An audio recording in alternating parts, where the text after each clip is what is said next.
Bonjour, bonjour, chers bien-aimés. Recevez mes salutations venant de la part de notre Seigneur Jésus-Christ. Je bénis encore le Seigneur pour ta vie, pour ma vie. Lui qui a été fidèle, lui qui nous a garanti le souffle de vie. Dormir et se réveiller le matin, ce n'est pas une habitude, mais c'est une grâce que le Seigneur nous accorde tous les jours. Alors compte l'âge que tu as aujourd'hui et vois combien de fois tu t'es endormi et que tu t'es réveillé. La nuit ou bien la journée. Mais le Seigneur a été toujours fidèle, fidèle jusqu'à ton âge aujourd'hui. Tu vois, sa fidélité ne tarit jamais, ne finit jamais. Dieu t'aime, c'est la preuve pour te dire son amour est disponible à ta personne. Alors, chers bien-aimés, bienvenue dans le café matinal, parole de vie. Nous sommes encore debout parmi les vivants. Nous allons célébrer le nom de notre Seigneur Jésus-Christ. Et pour commencer cette célébration, nous allons commencer dans sa parole. Car le Seigneur se trouve dans sa parole. Sois richement béni. Et je bénis le Seigneur aussi pour la vie de ta famille. La vie de la société dans laquelle tu vis. Du peuple, des personnes du milieu duquel tu vis. Que Dieu bénisse ton environnement. Parce que ton bonheur en dépend. Tu écoutes actuellement, ou bien tu vois ton serviteur Richard Damasco. Nous allons aller dans la parole de Dieu. Aujourd'hui, nous allons apprendre un peu. Parce que le peuple périt par manque de connaissance. Et cette connaissance, le Seigneur l'a mis à notre disposition. C'est sa parole. Le commencement de toute chose, c'est la parole de Dieu. Et la Bible a clairement expliqué que le commencement de la science, de toute connaissance, le début de toute connaissance, c'est la crainte de l'Éternel. Et la crainte de l'Éternel, c'est l'obéissance à sa parole. Et pour obéir à sa parole, il faut aller connaître sa parole. Que Dieu te bénisse. Alors, chers bien-aimés, nous allons rapidement aller dans le livre de Matthieu, chapitre 22. Et le verset principal, le verset 39. Ce verset, tu le connais bien. Tu l'as plusieurs fois écouté. Aime ton prochain comme toi-même. Aime ton prochain comme toi-même. Amen. Ça, c'est ce que le Seigneur Jésus nous a recommandé. C'est ce qu'il nous a dit de faire, d'aimer nos prochains comme nous-mêmes. Aime ton prochain comme toi-même.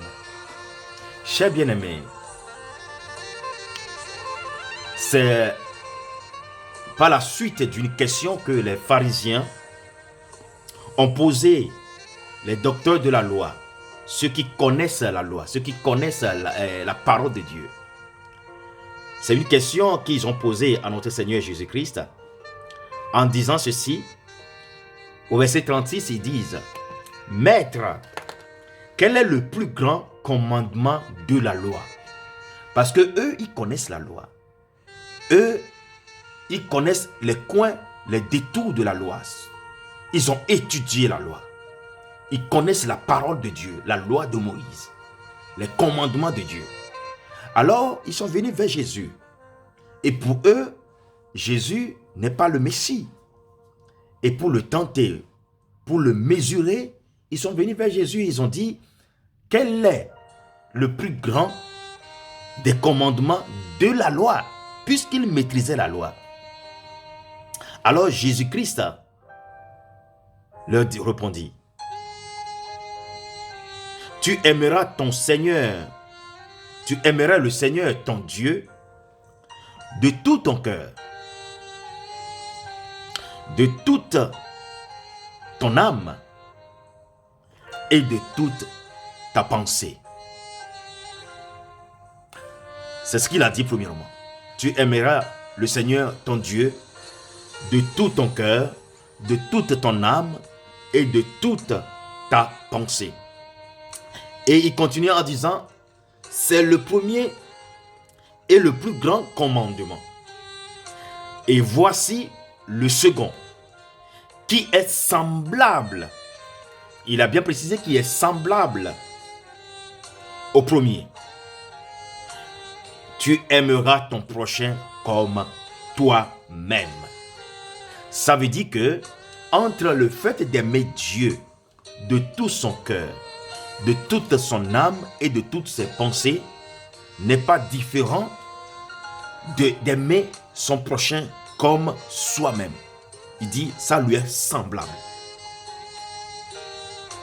Donc à partir du moment où tu aimes Dieu de ton cœur, de tout ton cœur, de toute ton âme, de toutes tes pensées, automatiquement tu dois être capable d'aimer aussi ton frère comme toi-même.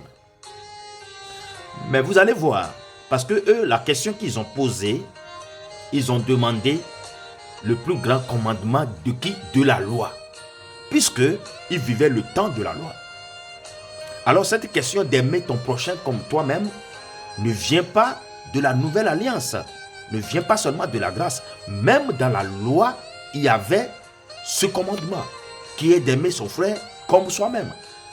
C'est pourquoi nous allons retourner dans l'Ancien Testament pour voir à quel niveau, de quel côté de la loi, Dieu a demandé au peuple, à son peuple, d'aimer leur prochain comme eux-mêmes. Allons dans Lévitique. Lévitique chapitre 19, le verset 18. Lévitique 19, 18. Amen. La Bible dit ceci. Tu ne te vengeras point et tu ne garderas point de rancune contre les enfants de ton peuple. Tu aimeras ton prochain comme toi-même. Je suis Éternel. Dans l'Ancien Testament, dans la loi. Maintenant là, la parole nous a encore précisé quelque chose. Parce que nous sommes en train d'aller pour découvrir comment nous pouvons aimer nos prochains comme nous-mêmes. Quels sont les détails? Quels sont les principes que nous devons avoir pour y arriver? Alors il dit ici que tu ne te vengeras point, que tu ne garderas point de rancune dans ton cœur contre les enfants du peuple. Alors, chers bien-aimés, vous allez voir automatiquement que quand nous revenons dans le premier verset, dans Matthieu 22, 39, comme la Bible nous a dit, tu aimeras ton Dieu, le Seigneur est ton Dieu, de tout ton cœur. Alors, chers bien-aimés,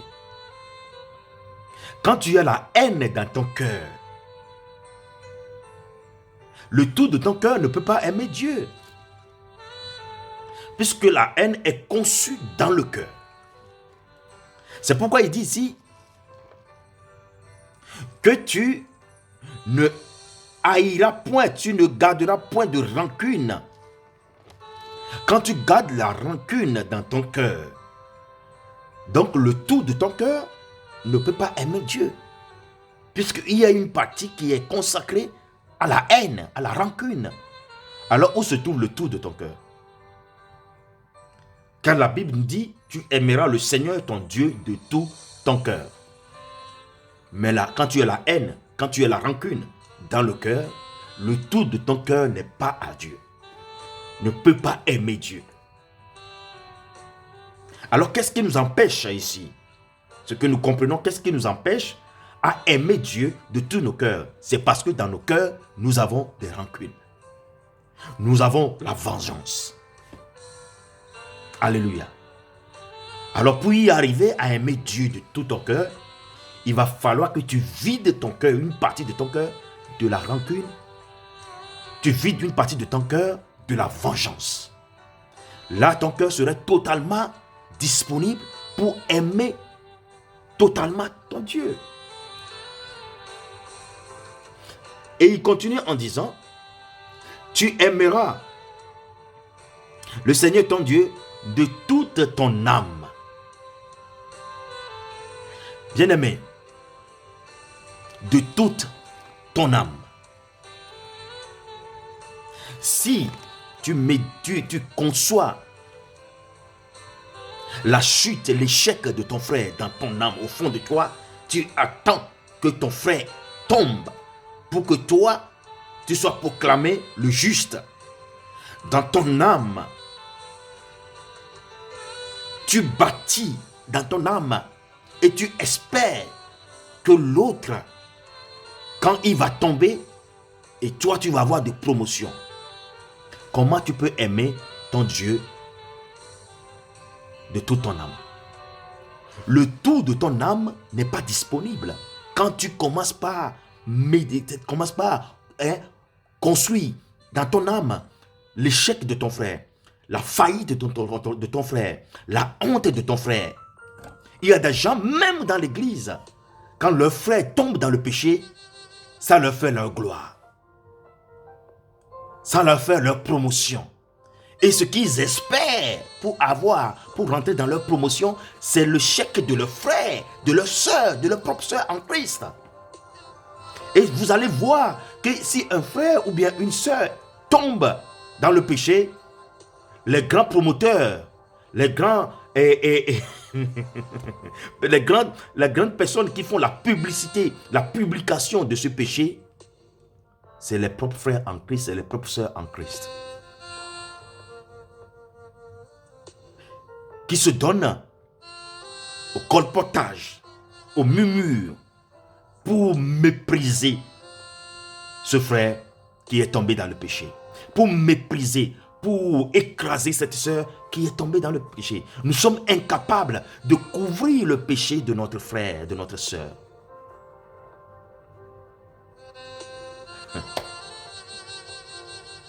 L'amour couvre une multitude de péchés. Et c'est ce que Jésus a fait pour nous. Sinon, je ne serais pas ici aujourd'hui en train de parler de Jésus. Sinon, tu ne serais pas là assis en train d'écouter la parole de Dieu. Parce que l'amour du Christ a couvert les multitudes de nos péchés. Vous savez quoi? Dans Luc, la Bible nous a parlé du fils prodigue. Ce fils qui a péché contre son père. Mais quand il est revenu, la Bible dit que le père l'attendait. C'est-à-dire le père intercédait pour lui. Et le jour où le Saint-Esprit l'a ramené à son père, qu'est-ce que le père a fait? Souvenez-vous que cet enfant a été dormi avec les cochons, a habité avec les cochons. Il était sale, souillé, il puait. Mais quand il est revenu à son père, le père n'a pas dit allez chercher un savon et de l'eau pour le laver. Non, il n'a pas dit ça.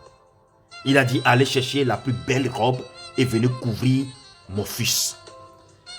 Le Seigneur a pris la plus belle robe qui est sa grâce pour couvrir nos péchés. C'est ce qu'il a fait.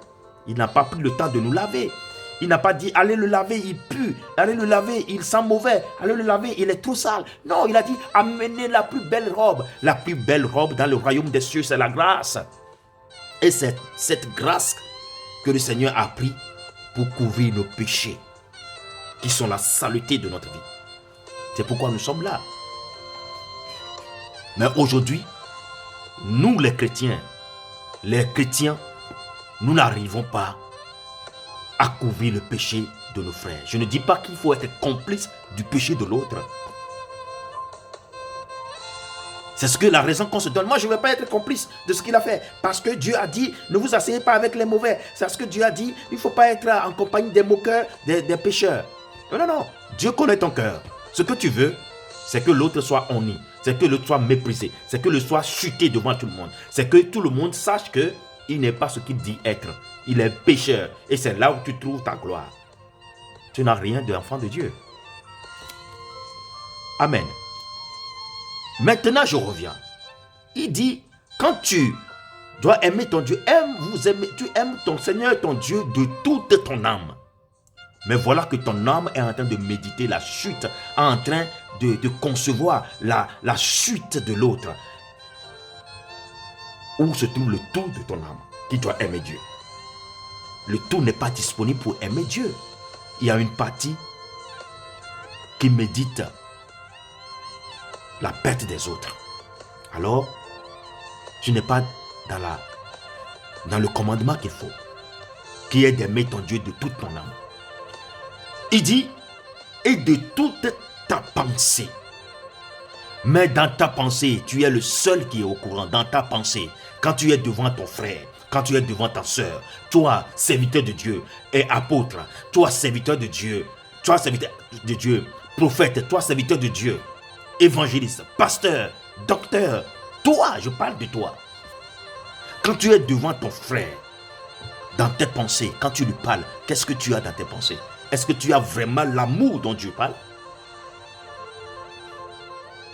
Quand tu vois l'autre inférieur de toi, quand tu penses que tu es plus intelligent que l'autre, quand tu penses que l'autre n'est rien sans toi, quand tu penses que l'autre doit te considérer comme son Dieu, quand tu penses que l'autre n'est pas à tes pieds, quand tu penses cela, est-ce que tes pensées sont disponibles? Le tout de ta pensée est disponible à Dieu? Non. Toi fidèle, toi croyant, pendant que tu vois ton frère ou bien ta soeur, qu'est-ce que tu penses de lui? Puisque Dieu dit, tu aimeras ton frère comme toi-même. Mais qu'est-ce que tu penses de lui pendant que tu le regardes? C'est ça qui détermine si tu l'aimes ou pas. Ce n'est pas les souris hypocrites. Ce n'est pas les souris moqueurs. Non. Qu'est-ce que tu penses dans ta tête par rapport à ton frère et à sa famille? Dieu dit, tu vas aimer ton Seigneur et ton Dieu de toutes tes pensées, ta pensée. Mais regarde où sont tes pensées. Regarde ce que tu médites dans tes pensées tous les jours. Est-ce que tes pensées sont totalement à Dieu?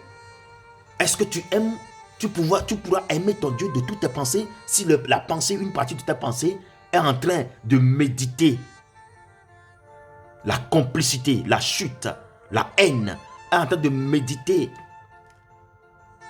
des mauvaises choses contre ton bien-aimé. Parce que Dieu a mis en facteur ton frère. Dieu a mis en facteur nos prochains pour déterminer le résultat de notre amour. C'est pourquoi il a dit, le premier qui est d'aimer ton Dieu de tout ton cœur, de toute ton âme et de toutes tes pensées est semblable au deuxième qui est d'aimer ton frère comme toi-même. Donc celui qui est mis en facteur ici, c'est ton frère, c'est ton prochain. Donc tout se détermine à partir du moment où tu aimes ton frère. Que Dieu te bénisse. Je reviens encore. Il a bien dit d'aimer nos prochains comme nous-mêmes. Alors si tu prétends aimer ton prochain moins que toi-même, ou bien plus que toi-même, je reviens. Si tu aimes ton prochain plus que toi-même, tu prétends dire à l'autre, oh je t'aime plus que moi-même, tu es hypocrite. Si tu prétends aimer l'autre, quelqu'un plus que toi, tu es hypocrite. Et si tu aimes l'autre moins que toi, tu es désobéissant, tu es pécheur. Le Seigneur sait très bien qu'on ne peut pas aller au-delà de nous-mêmes. C'est pourquoi il a dit comme toi-même. Tu ne peux aimer quelqu'un que comme toi-même. C'est le maximum qu'il faut faire. Quand tu prétends aller au-delà de comme toi-même, tu es menteur, tu es hypocrite. Comme toi-même.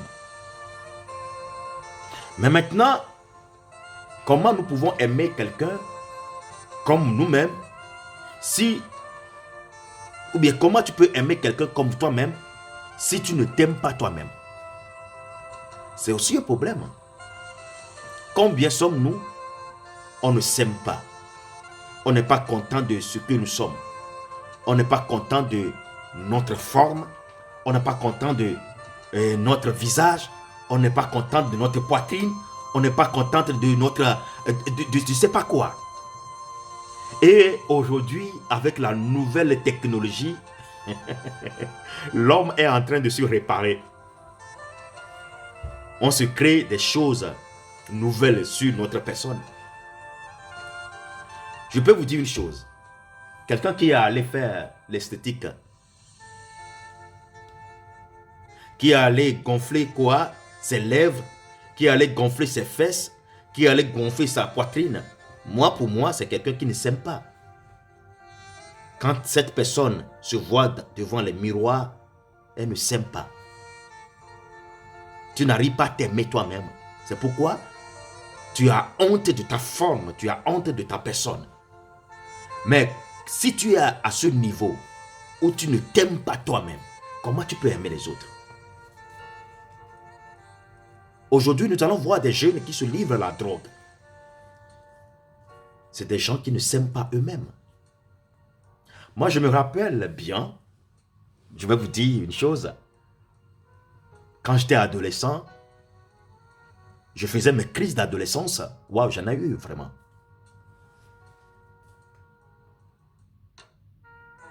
Il n'y a pas de bêtises dans le quartier où on ne me trouve pas dedans. Tout ce qui est bêtise, tout ce qui est mauvaise chose. Alors moi aussi, je suis dedans. Et d'ailleurs, je suis à la tête. C'est-à-dire, toujours, depuis tout petit, dans mon adolescence, j'ai été toujours le meneur du groupe. Alors s'il y a quelque chose qui est une bêtise que les enfants ont commise, alors, bien aimé, je suis à la tête. Je suis dedans et je suis à la tête. Et puis jusqu'à ce qu'un jour, imaginez une mère qui a un enfant qui amène tout le temps le problème à la maison. Tous les problèmes. Ah oui, son enfant est dedans. Une mère. Elle était toujours inquiète. Jusqu'à un jour, je me rappelle bien, ma maman m'a dit une chose. J'ai encore fait une bêtise. Et le rapport est arrivé à la maison. Et ma maman m'a regardé fixe. M'a fixé dans les yeux. Maman m'a regardé tout droit dans les yeux. Et m'a dit, Richard, mon enfant, si tu n'as pas pitié de moi, aie pitié de toi-même. Et bien aimé, ça a été un déclic dans ma vie.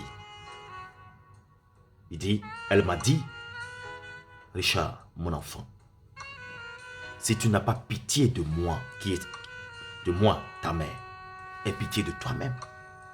Waouh! Là, j'ai compris que j'ai pas pitié de moi-même. Parce qu'elle, elle souffre, oui. Mais si j'ai pas pitié d'elle, il faut que j'ai pitié de moi-même. Combien de fois nous faisons des choses qui détruisent notre vie? C'est parce que nous n'avons pas pitié de nous-mêmes. Ce comportement que tu as, où tout le monde dit que c'est pas bien ce que tu fais, c'est parce que tu continues pas à le faire. C'est parce que tu n'as pas pitié de toi-même. Il faut apprendre à avoir pitié de soi-même. Enfant, écoute tes parents. Ils te disent, il faut pas faire ci, il faut pas faire ça. Mais tu continues pas à le faire. Il faut avoir pitié de toi. Parce que ça va impacter ton avenir. Ça va détruire ton avenir. Ça va agir sur ton avenir. Aie pitié de toi.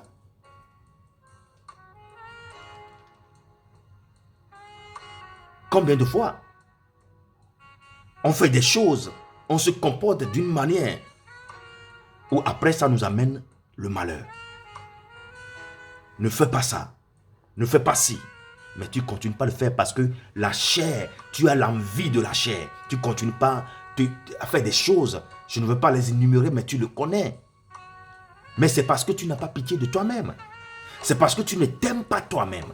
Alors apprenons à nous aimer nous-mêmes. C'est en ce moment que tu peux aimer les autres. Vous savez, il y a des gens qui ne vous aiment pas.